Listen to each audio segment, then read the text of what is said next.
David was a hard-working young man from Nigeria. He had one dream: to build a future with the woman he loved. Her name was Grace. Grace wanted to become a nurse, but her family couldn't afford the tuition fees for her overseas mission. One evening, she sat beside David with tears in her eyes. "I don't want to lose this opportunity," she said softly. David looked at her and made a decision that would change his life forever. A few weeks later, he sold his only piece of land. He emptied his savings. He even borrowed money from friends. Everyone told him he was making a mistake. But David smiled. "She's my future wife. When she settles abroad, she'll help me join her. Then we'll get married and start our lives together." Months later, Grace arrived in the UK. At first, everything seemed perfect. She called every day. They talked for hours. She constantly thanked him for believing in her. But slowly, things began to change. The calls became shorter. The messages became fewer.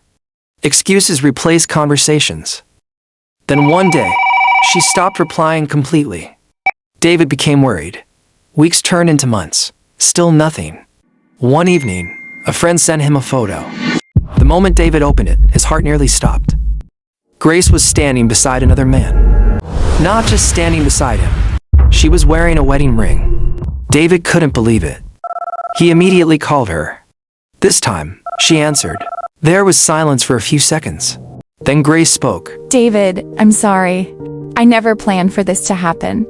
David's voice trembled. "What about all our plans? What about everything I sacrificed?" Grace sighed. "You helped me chase my dream, but dreams change." The call ended. David sat alone in darkness. The land was gone. The money was gone. The woman he loved was gone. Everything he had sacrificed for had disappeared. But something unexpected happened. Instead of giving up, David started again.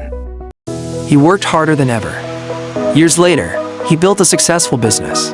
And one day, he finally traveled abroad. Not because someone helped him, but because he refused to let betrayal destroy his future. Would you sell your property to sponsor someone you love?